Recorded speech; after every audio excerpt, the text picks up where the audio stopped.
On July 18, 2025, the night sky over Donetsk, once a Russian-occupied Ukrainian territory, was torn apart by fire, smoke, and steel. The Russian radar system suddenly lost its signal. Then 72 missiles roared from the ground, hitting their targets with pinpoint accuracy. Fuel depots exploded like volcanoes. Ammunition bunkers disappeared in fireballs, and entire fortifications burned to ashes in less than 7 minutes. Above F-15 jets dropped jam bombs like rain. Below 200 drones jammed everything Russia had. And below 50 tanks rolled forward behind a wall of dust and fire. But that was only what satellites recorded. What really happened inside Zelania Dolina? How did an elite Russian command post fall without any possibility of resistance? And how did more than 1,000 Russian soldiers disappear in less than an hour? Some say it was technology. Some say it was planning. What is certain is something changed that night. And we're about to show you what it is. At 4 a.m., Ukraine launched a precision assault on Zelania Dolina, a heavily fortified Russian base in Donetsk. The operation began with 200 US-made drones modified by Ukrainian engineers to jam enemy radar. Within 90 seconds, Russian air defense systems S-300s, Tor M2S, and Panzer S-1s were completely blinded. With radar disabled, 72 guided missiles were fired from mobile launchers stationed 25 miles away. These missiles, including US-supplied GMLRS and Ukraine's Vela rockets, struck key air defense sites. 17 Russian launch platforms were destroyed in less than 5 minutes.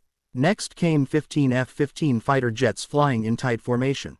Armed with HARM anti-RAR missiles and JDAM precision bombs, they hit fuel depots, ammunition bunkers, and command posts. One explosion triggered by a hit on a munition stockpile lit up the sky and caused a shock wave felt miles away. According to Ukrainian defense sources, over 30 strategic structures were reduced to rubble within the first 12 minutes. Russia's command center in Zelania Dolina, a facility that had coordinated attacks across eastern Ukraine, was destroyed. Communications were severed, air defenses were offline, fuel and ammo supplies were gone. This was not a chaotic battlefield assault. It was a step-by-step strike plan to dismantle every layer of defense before ground forces moved in. And it worked. By the time the first Ukrainian tanks rolled forward, the Russian front line had already collapsed. Ukraine didn't just hit hard, they hit smart with American technology, real-time satellite guidance, and strict coordination across every unit. The message was clear. Ukraine was taking Zelania Dolina back on its own terms. What followed was not just a ground assault, but a perfectly timed, multi-layered assault. But could tanks really advance across a battlefield still ablaze? By 4:15 a.m. the skies above Zelania Dolina were still glowing from the air strikes. But Ukraine's second phase had already begun with Russian defenses broken and communication lines in chaos.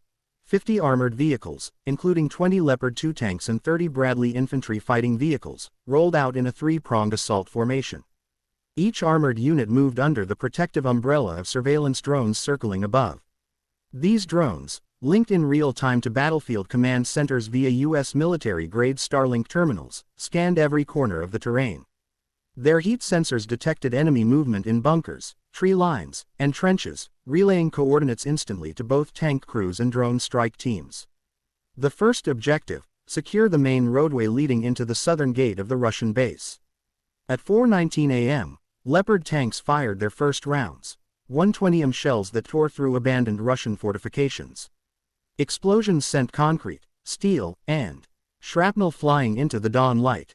Within minutes, Ukrainian armor had breached the perimeter wall. Following closely behind, 5,000 Ukrainian infantry troops advanced in staggered formations. These weren't foot soldiers with rifles. Each was equipped with advanced optics, digital comms, and M4A1 carbines. Some units carried javelin launchers, and loitering drones packed in modular backpacks. Resistance was light but disorganized. Russian troops cut off from Central Command attempted to regroup around a fuel depot in the eastern sector, but Ukraine's coordination was ruthless. A drone swarm identified the cluster and within 6 minutes, artillery from behind the line obliterated the position with high explosive rounds. Over 60 Russian soldiers were confirmed neutralized before they ever fired a shot. By 4:32 a.m., Ukrainian forces had taken full control of the eastern barracks.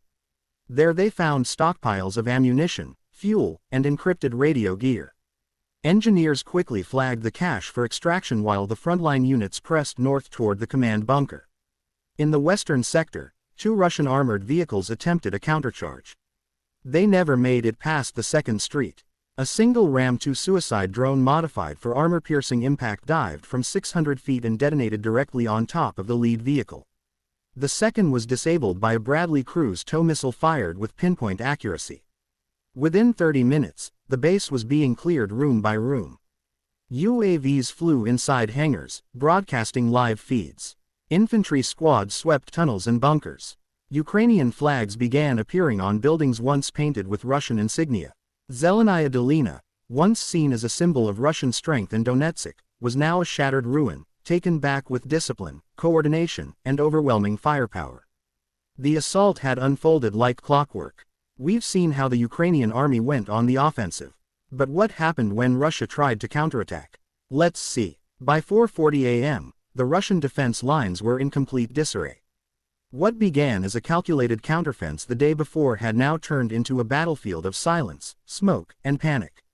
Russian infantry, cut off from their commanders, could no longer receive orders. Their tactical radios had been jammed by Ukraine's drone-based electronic warfare systems. Mobile command posts had been destroyed in the first hour. Most soldiers on the ground didn't even know where their fellow units were positioned. A Russian motor rifle platoon attempted to regroup near a warehouse in the northwest sector, but by the time they assembled, Ukrainian drones had already marked their location. At 4:46 a.m., a precision hire strike hit the site. The warehouse collapsed in flames.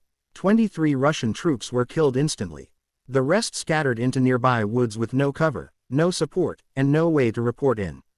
Panic set in fast. One Russian sergeant was captured alive by Ukrainian infantry near the command tunnel. In his interrogation, he admitted they had lost satellite comms within the first 10 minutes of the attack.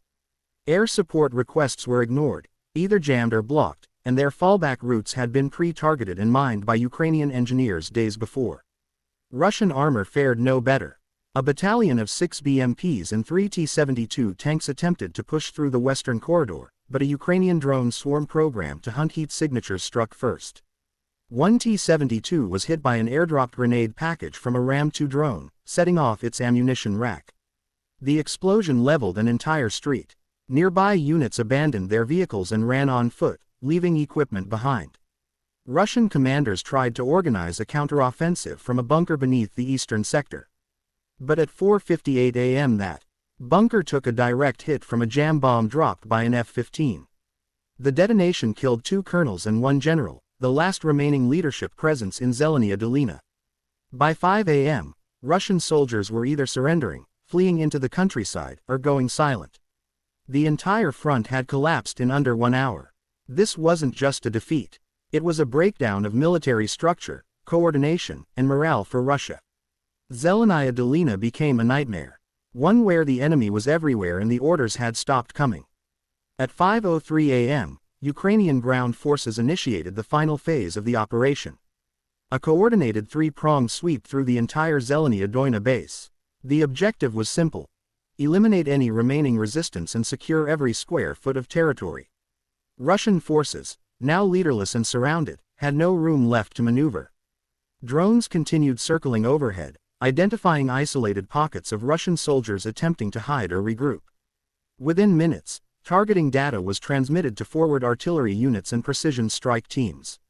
At 5:07 a.m., a cluster of Russian troops retreating toward a tunnel entrance in the northern sector was hit by a single GMLRS missile. 18 soldiers were killed instantly. The blast collapsed the tunnel mouth, trapping at least 40 more men inside. Elsewhere, a group of Russian engineers tried to destroy sensitive equipment before capture. They never got the chance. A low-flying loitering drone equipped with thermal optics hovered silently above them and dropped a grenade payload, eliminating the entire team. The wreckage later revealed encrypted radios, missile codes, and tactical maps, all intact and now in Ukrainian hands. By 5:12 a.m., Ukraine's 2nd Mechanized Brigade reached the Central Command Complex, once the heart of Russia's occupation in Donetsk. The site had already been struck by F-15s, but underground bunkers remained. Combat engineers deployed small-wheeled recon drones, sending live footage back to command. What they found was staggering. Dozens of Russian bodies, including 4 senior officers, crushed beneath reinforced concrete after a direct jam hit collapsed the structure. The last organized Russian counter-effort occurred at 5:16 a.m. when 2 BTR armored personnel carriers attempted to breach the southern wall and create a retreat corridor. One was destroyed by a Javelin missile at 300 meters. The second was disabled by a tank round seconds later. Only 3 survivors made it out alive, all wounded. With no leadership, no communications, and no supplies, the Russian garrison began abandoning their positions en masse. Ukrainian troops moved in building by building, clearing each structure methodically. Resistance was minimal. By 5:28 a.m., Zelania Dolina was under full Ukrainian control. Total Russian losses were devastating: over 740 troops dead or captured, 12 tanks destroyed, 6 artillery batteries eliminated, and 100+ weapon systems seized. For the Kremlin, it was more than just a military failure. It was a message. Ukraine could strike deep, plan smarter, and finish what it started with precision, speed, and overwhelming force. At 5:35 a.m., a Ukrainian infantry squad climbed to the roof of the main administrative building, once the command hub of Russia's occupation forces. With smoke still rising from destroyed barracks and fuel depots, they planted the blue and yellow flag of Ukraine above Zelania Dolina. The symbolism was powerful. For nearly a year, this base had served as Russia's forward headquarters in Donetsk. Now, it was nothing more than rubble and ash. As Ukrainian forces secured the perimeter, logistics teams moved in to assess captured assets. What they found shocked even military analysts. Inside reinforced bunkers were over 70 armored vehicles, including 14 T-72 tanks still in operational condition. They recovered 140 crates of 152 mm artillery shells, dozens of encrypted radios, and over 60,000 rounds of ammunition. Entire stockpiles of Russian military gear were now in Ukrainian hands. Drone footage of the battle, later released by the Ministry of Defense, showed every phase of the assault, from the initial radar jamming to the final building clearance. It quickly went viral. International media outlets including CNN, BBC, and Reuters labeled the operation one of the most effective combined armed strikes in modern European warfare.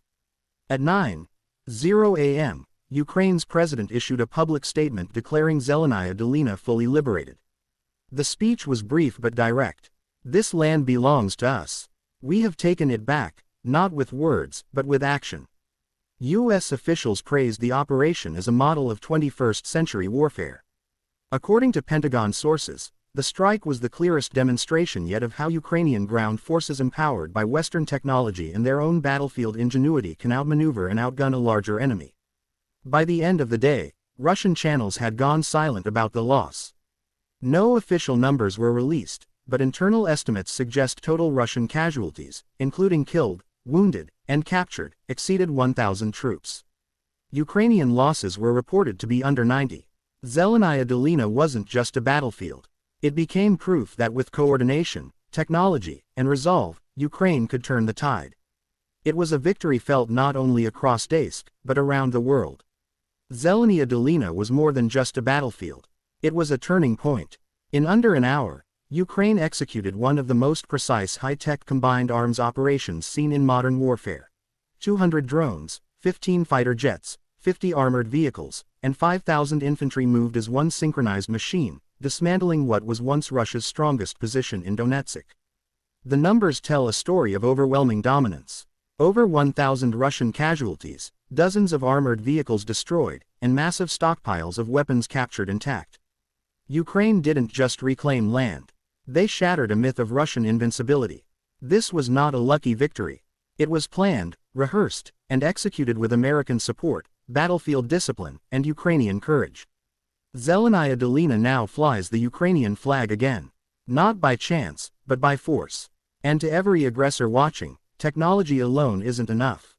Resolve, unity, and strategic clarity are what win battles. Ukraine proved that on their soil, under their sky. If you believe stories like this must be told, consider supporting this channel. Subscribe and help us bring the truth to more Americans.